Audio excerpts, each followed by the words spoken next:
sevgili astroloji severler, kanalıma hoş geldiniz. Bugün sizlerle çok sevdiğim ilişkiler astrolojisi olan konuyla ilgili kitapları paylaşmak istiyorum. Öncelikle Sema Kılıç'a ait Aşk ve İlişkiler Astrolojisi. Şöyle paylaşayım sizlerle.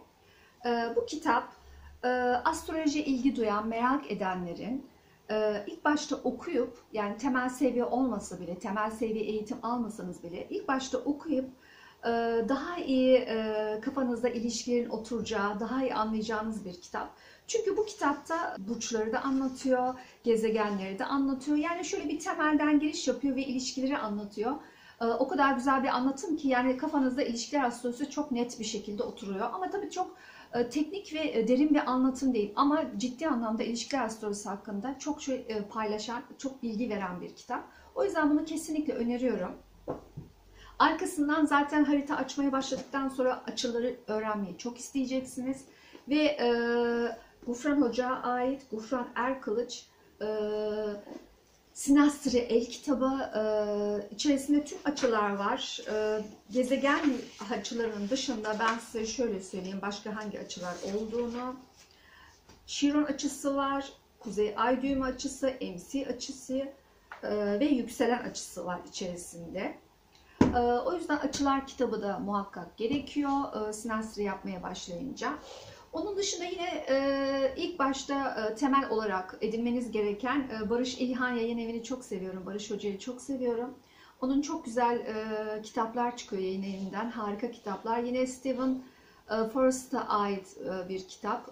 Yine bu astroloğu da çok severim. Eşiyle Judy Forrest'la yazdıkları bir kitap olmuş bu. Gördüğünüz gibi. Gökyüzü Ortaklıkları kitap. Sinastri ile ilgili bir kitap. Yine çok güzel bir anlatım var. Bu biraz daha hikayeleşmiş bir anlatım örneklerle ama anlamanızı kolaylaştırıyor. Bu Sinastri'yi ilişkiler astrolojisini anlatan kitap. Sema Hoca'nın kitabı da aşk, daha çok büyük aşk ve aşkı anlatıyor. Yine tabii orada da Sinastri anlatımı var. Bunda da temel seviye çok gerekmiyor. Astroloji biraz gezegenlere, evlere hakimseniz okuyup anlayabileceğiniz bir kitap. Kesinlikle tavsiye ediyorum. Onun dışında tabii ki yine astroloji üstadlarımızdan Öner Hoca'nın, çok seviyorum Öner Hocam'ı. Öner Hoca'nın ve Barış Özkırış'ın, onu da çok severim. Ben tüm astroloji hocalarımı çok seviyorum. Hepsi kıymetli insanlar bana göre. Zaten bu yolda ilerleyen herkes de aynı sevgiyi hissediyordur kendilerine. Çünkü bize bilgiyi ulaştırmaları, bilgiyi getirmeleri, yazmaları, öğretmeleri çok önemli ve kıymetli değerler. Şimdi Öner Hoca'nın kitabını şöyle, kesinlikle temel seviye öğrencilerin alması gerekiyor. Her zaman Öner Hoca'nın kitapları teknik anlatımdır. Çok güzel teknik anlatım var. Drakonik haritalar, ayrıca kompozit haritalar anlatımı var. Yine örneklemeler tabii ki var. Dediğim gibi temel seviye öğrencilerin kesinlikle olması gerekiyor ama bir temel bilgi istiyor. Çünkü detaylı teknik bir anlatım var kitapta ya da temel seviye okurken de alabilirsiniz. Ama diğerleri gerekmiyor. Onun dışında yine Gufran Hoca'nın var. Sekstroloji, Venüs ve Mars açılarıyla ilgili, cinsellikle ilgili anlatan bir kitap. Bu da çok önemli. İlişkiler astrolojisinde öğrenmek anlamında. Ve yine aileyle ilgili, ailemin astrolojisi, ben bunu da çok seviyorum. Barış İlhan Yayın Evi'nden yine Barış Hoca'nın.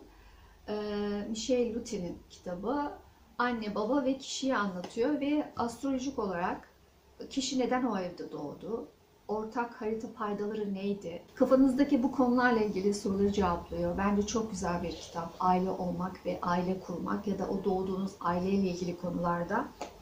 Yine ilişkiler astrolojisiyle ilgili önemli bir konu olan kompozit haritalarla ilgili Astrolojide Kompozit Haritalar Öner Döşer kitabını öneriyorum arkadaşlar. Burada kompozit açıları, kompozit harita analizi nasıl yapılır? O konuda bilgiler var. Zaten tekniklerden biri de bu, biliyorsunuz. Sinastri haritası, ilişkiler astrolojisinde kullanılan haritalardan biri. Kompozit harita. O yüzden bunu da edinmeniz gerektiğini düşünüyorum. Onun dışında yine tabii ki astroloji anlamında Zeynep Turan'ın kitabı var. Benim Sevgilim Kim? Bu da önemli bir kitap. Neden önemli? burçları kadın olarak, erkek olarak ayırmış. İşte tarzlarını ayırmış sevgide, aşktaki tarzlarını. Örneğin koç erkeğiyle koç kadını çok farklı. Hani okumak gerekiyor bunu daha iyi anlamak için burçları yorumlarken. Diğer kitap yine Gülşen Özcimbit'e ait. Onu da çok severim. Burcuma göre eş ve iş arıyorum. Yine burada burçları cinsiyete göre ayırmış ve eş ve iş seçimlerinde burçlar neye önem veriyor onu anlatmaya çalışmış kitabında. Yani burçları daha iyi anlamak adına bu kitaplar şart. Öneriyorum. Onun dışında ben bu kitabı Venüs kitabı diyorum. Sevginin 5 dili. Şöyle de göstereyim. Neden Venüs kitabı diyorum? Çünkü Venüs sevgi dilimizi anlatır ve bu kitap sevgi dilini anlatıyor. Tüm ilişkilerimizde çocuğumuz, eşimiz, sevgilimiz, iş arkadaşlarımız, ailemiz, annemiz, babamız, kardeşlerimiz, yani tüm ilişkilerinizde sevgi dili sizin için çok önemli. Çünkü bazı haritalarda Venüs'ün olumsuz açılarında karşıdakinin sevgi dilini bilmek, çözmek, o teknikleri kullanarak sevgiyi alabilmek ya da göstermek çok önemli. Mesela o Venüs açılarında bu kitabı okuduktan sonra insanlar bazı teknikler geliştirebilir. O yüzden çok önemli buluyorum. Onun dışında tabii bir terazi olarak Hayat Boyu Flört kitabı çok güzel bir anlatım. Evli çiftlerin ya da uzun süre flört eden çiftler için güzel tiyolar olan bir kitap.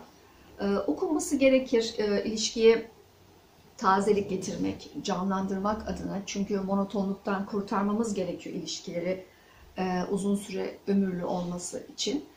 Onun dışında benim şu an paylaşacağım kitaplar bu kadar. Özellikle Türkiye'de sinastri, ilişkiler astrolojisi ile ilgili yazılmış kitaplar benim bildiğim bunlar ve bunlar da bende şu anda var. Onun dışında sizin bildiğiniz başka Türkiye'de kitaplar varsa lütfen paylaşın.